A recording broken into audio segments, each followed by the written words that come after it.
नमस्कार, आप देख रहे हैं भारत मित्र लाइव। मैं हूं आपके साथ रवि मिश्रा।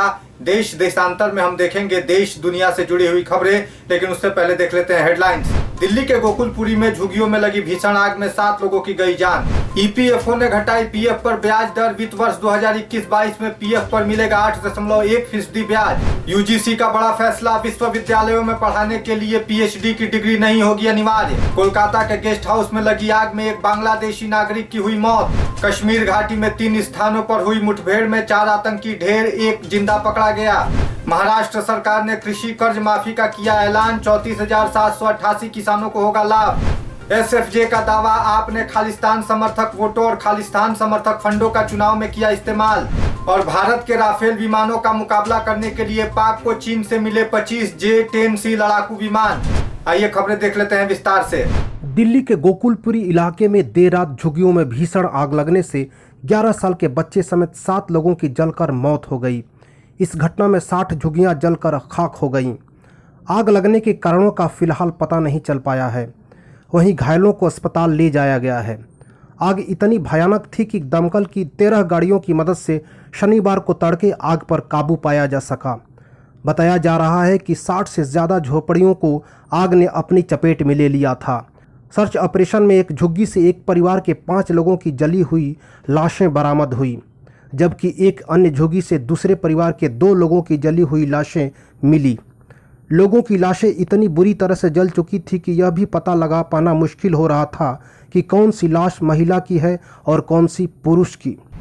पीएफ के दायरे में आने वाले देश के करीब 6 करोड़ कर्मचारियों के लिए बुरी खबर है। एम्प्लॉयज प्रोविडेंट फंड ऑर्गेनाइजेशन ने वित्त वर्ष 2021-22 के लिए ब्याज दरों में कटौती का फैसला किया है। यानी अब पीएफ अंशधारियों को 8.5% के बजाय 8.1% की दर से ब्याज मिलेगा। यह दर पिछले करीब 40 सालों में सबसे कम है। 1977-78 में ईपीएफओ ने 8% का ब्याज दिया था। उसके बाद से यह 8.25% या उससे अधिक रही है। पिछले 2 वित्त वर्षों की बात करें तो ब्याज दर 8.5 रही है। होली से पहले सरकार ने कर्मचारियों को एक बड़ा झटका दिया है, जो सीधे देश के लगभग 6 करोड़ अंशधारकों को निराश करने वाला है। देश के केंद्रीय विश्वविद्यालयों में पढ़ाने का ख्वाब देख रहे युवाओं के लिए खुशखबरी है। अब केंद्रीय विश्वविद्यालयों में पढ़ाने के लिए पीएचडी की डिग्री अनिवार्य नहीं होगी। विश्वविद्यालय अनुदान आयोग ने पीएचडी की अनिवार्यता को खत्म करने का फैसला किया है। यूजीसी के इस फैसले से संबंधित विषय के विशेषज्ञ यूनिवर्सिटी में पढ़ा सकेंगे। छात्रों को भी इसका फायदा मिलेगा। इसके अलावा यूजीसी कई नए और विशेष पदों को सृजित करने की भी योजना बना रहा है। इन पदों पर नियुक्ति के लिए भी पीएचडी की आवश्यकता नहीं होगी। इस मसले पर यूजीसी अध्यक्ष के साथ केंद्रीय विश्वविद्यालय के कुलपतियों की हुई बैठक के दौरान प्रस्ताव पर चर्चा के दौरान केंद्रीय विश्वविद्यालयों में शिक्षकों की नियुक्ति के लिए नियमों में संशोधन पर काम करने के लिए एक समिति गठित करने का फैसला किया गया। इन सब के अलावा यूजीसी की योजना एक ऐसा पोर्टल शुरू करने की भी है जिसके जरिए शिक्षकों की भर्ती का पूरा विवरण रखा जा सके। कोलकाता के फ्री स्कूल स्ट्रीट में एक गेस्ट हाउस में शनिवार की सुबह आग लगने के कारण 11 कमरे जलकर खाक हो गए। इस आगजनी में एक बांग्लादेशी नागरिक की मौत हो गई, जबकि 2 लोगों की गंभीर अवस्था में अस्पताल में भर्ती कराया गया है।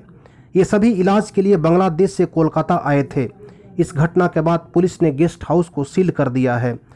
जानकारी के अनुसार कोलकाता के फ्री स्कूल स्ट्रीट में स्थित 2 मंजिला गेस्ट हाउस के रिसेप्शन में शनिवार को तड़के करीब 4:30 बजे आग लग गई और देखते ही देखते आग पूरे गेस्ट हाउस में फैल गई।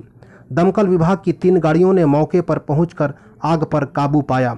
शुरुआती तौर पर माना जा रहा है कि शॉर्ट सर्किट के कारण यह हादसा हुआ है। कश्मीर घाटी में 3 अलग अलग स्थानों पर शुक्रवार की देर रात हुई मुठभेड़ में सुरक्षा बलों ने 4 आतंकियों को मार गिराया, जबकि इस दौरान एक आतंकी जिंदा पकड़ा गया। मारे गए आतंकियों में एक पाकिस्तानी आतंकी जैश-ए-मोहम्मद कमांडर कमाल भाई भी शामिल है। 2 आतंकी जैश-ए-मोहम्मद जबकि 2 लश्कर-ए-तैयबा से संबंधित है।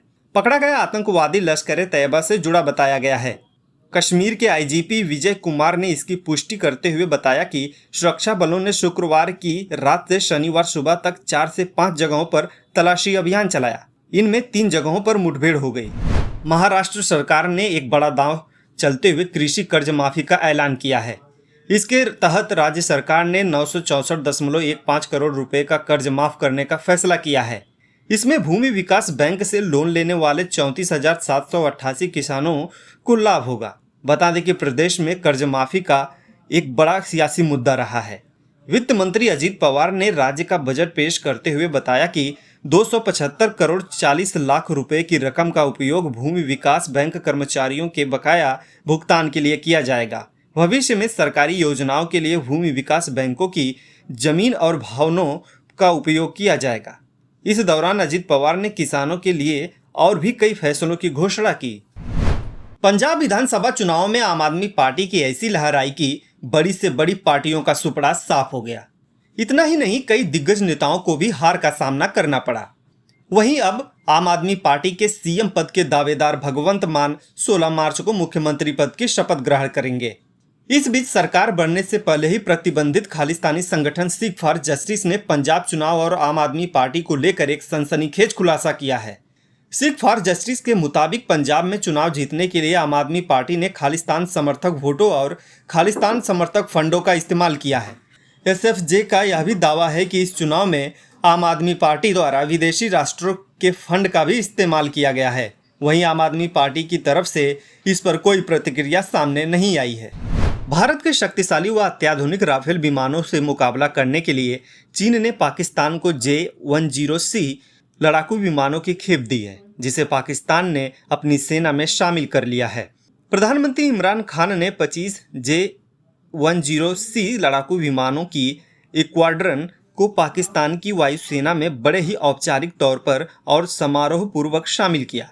पाकिस्तान के पंजाब प्रांत में स्थित मिन्हास कामरा एयरबेस पर आयोजित कार्यक्रम में इमरान खान ने कहा कि 40 साल पहले पाक वायुसेना को अमेरिका ने F-16 विमान दिए थे। इसके बाद पाकिस्तान को अब नए लड़ाकू विमान हासिल हुए हैं। इसके लिए उन्होंने पाकिस्तान के सदाबहार दोस्त चीन को भी इस सहयोग के लिए धन्यवाद दिया। इमरान खान ने इस मौके पर फ्रांस से भारत की राफेल विमान खरीदी का भी परोक्ष रूप से जिक्र करते हुए कहा कि दुर्भाग्य से इस क्षेत्र में सैन्य असंतुलन कायम किया जा रहा है। फिलहाल इस बुलेटिन में इतना ही। हमें दीजिए इजाजत। नमस्कार। अगर आपको हमारा ये वीडियो अच्छा लगा तो इसे लाइक करें, शेयर करें और हाँ, सब्सक्राइब करना ना भूलें।